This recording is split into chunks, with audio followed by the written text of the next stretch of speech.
जय हिंद दोस्तों। आज हम फिर भारत सीटेट क्लास की ओर से आप लोगों के लिए ईवीएस का पहला टॉपिक लेकर आए हैं, जिसमें हम डिस्कस करने वाले हैं कि पर्यावरण क्या है। पर्यावरण के बारे में हम कुछ डिस्कस करेंगे, फिर एनसीईआरटी बुक से टॉपिक बाय टॉपिक आप लोगों को हम पढ़ाएंगे। तो हम लोग चलते हैं। आज पहला है ईवीएस और हम फिर शुरुआत करते हैं क्लास। इससे पहले हम सीजीपी का 3 क्लास, मैथ का 2 क्लास, इस सब क्लास आप लोगों को दे चुके हैं। आप मेरा वेबसाइट सीजी जो है भारत सीटेट बाय सनु से करके देखिए, उसमें जाकर के और सब्सक्राइब कीजिए, और आप लोगों को अच्छा लगे तो शेयर भी करें। हम आप चलते हैं क्लास की ओर। तो सबसे पहली बात है कि पर्यावरण क्या है। हम पर्यावरण जो है फ्रेंच वर्ड है, ये फ्रेंचों से लिया गया है, जिसका अर्थ होता है सराउंडिंग एरिया, मतलब होता है चारों ओर का आवरण। हम जिस जगह पे रहते हैं उसके आसपास के वातावरण को ही हम पर्यावरण कहते हैं,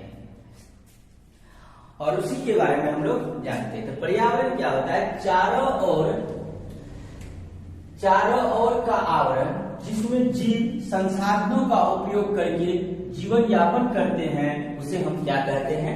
पर्यावरण कहते हैं। तो पर्यावरण क्या होता है कि हमारे आसपास का जो आवरण होते हैं, जो वातावरण होते हैं, जो रहन सहन होते हैं, और उसमें जो रहने वाले जीव होते हैं, जो भी जीव रहते हैं, उस वहां के जो भी उपयोग चीज होते हैं, संसाधन होते हैं, उसका उपयोग करके जीवन यापन करते हैं, उसे हम लोग पर्यावरण कहते हैं।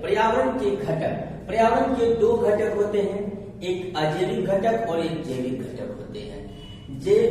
अजैविक घटक और जैविक घटक, ठीक है। अब अजैविक घटक के भी 2 निर्मित होते हैं। इसमें जो एक प्राकृतिक होता है, एक मानव निर्मित होता है। जो प्राकृतिक के द्वारा बनाया गया है वो प्राकृतिक होता है, जो मानव के द्वारा बनाया गया कुछ घटक होते हैं। जैसे प्राकृतिक में हो गया हवा, पानी, प्रकाश, भूमि, मिट्टी इत्यादि, ये सभी क्या होते हैं? प्राकृतिक के द्वारा निर्मित की गई है। और मानव निर्मित क्या होते हैं? जैसे नहर हो गया, उद्योग हो गया, कृषि हो गया, ये सभी मानव के द्वारा किए गए उद्योग है। तो ये सब मानव के द्वारा निर्मित किए गए हैं।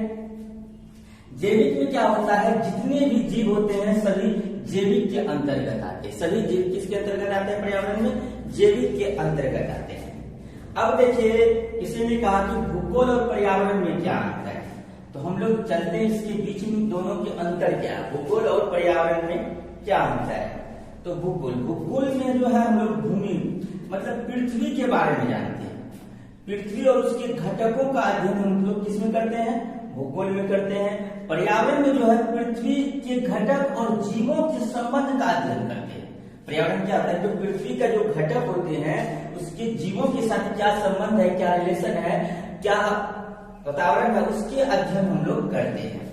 यहाँ पर जैसे पृथ्वी स्थलीकृत या पर्वत ऊंचा है या बड़ा है, पर्वत जो है कभी छोटा बड़ा जो ये पर्वत होते हैं, इसके बारे में हम लोग जानकारी लेते हैं। स्थलीकृत कितना बड़ा है, कितना छोटा है। और पर्यावरण में जो होता है, हम हिमालय के आसपास रहने वाले जीव जंतु जो है पादप, वो क्या खाते हैं, कैसे होते हैं, हिमालय कब से बना, कितने खनिज अध्ययनों के द्वारा किया जाता है, तो हम लोग पर्यावरण से अध्ययन करते हैं। अब हम लोग क्या करते हैं? एक पर्यावरण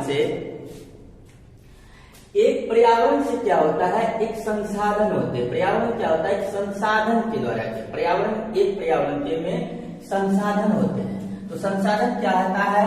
जिसका हम लोग उपयोग करते हैं, वो हमारे लिए एक प्रकार से संसाधन होते हैं। जैसे हम लोग पानी का उपयोग करते हैं, हवा का उपयोग करते हैं, भूमि, मिट्टी, जंगल, खनिज, प्रकाश, ये सभी क्या है? संसाधन है। अब ये संसाधन किसे कहते हैं? इन संसाधनों का उपयोग मानव द्वारा जीवन यापन में किया जाता है। संसाधन का उपयोग जो है मनुष्य अपने जीवन यापन के लिए करते हैं, अपनी सुविधाओं के लिए करते हैं। तो हम लोग क्या करते हैं? पर्यावरण में अपने उपयोग सुविधाओं के लिए गाछ वृक्ष को काट देते हैं, कुछ भी करते हैं। घर बनाने के लिए हम वृक्ष को काट देते हैं।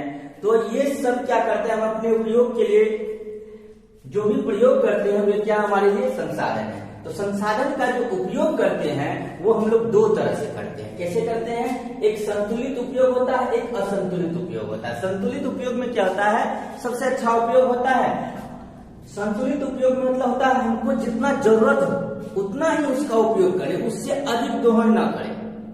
अगर मुझे एक वृक्ष का जरूरत है कि बेंच कुर्सी, ऐसा तो थोड़ी नहीं है कि हम वृक्ष को जब तक कोई चीज का जरूरत हो, बेंच कुर्सी डेस्क बनाना है तो मुझे तो वृक्ष को काटना होगा, उसका जरूरत है। तो हमें जितना जरूरत हो उतना ही, उसके अनुकूल हमें अगर एक वृक्ष काट रहे हैं तो उसके एवज में 2 वृक्ष लगा देना चाहिए।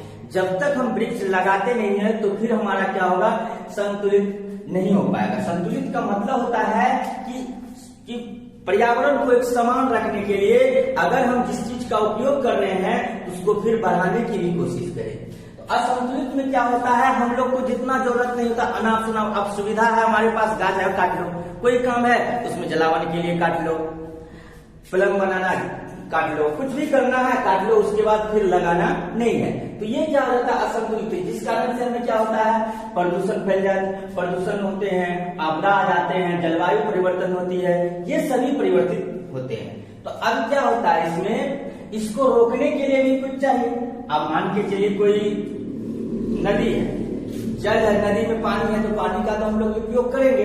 अब उपयोग करेंगे तो उसके लिए कहीं कहीं बड़े बड़े बांध बनाते हैं। बांध बनाने के कारण क्या होता है? वह नदी प्रदूषित हो जाती है।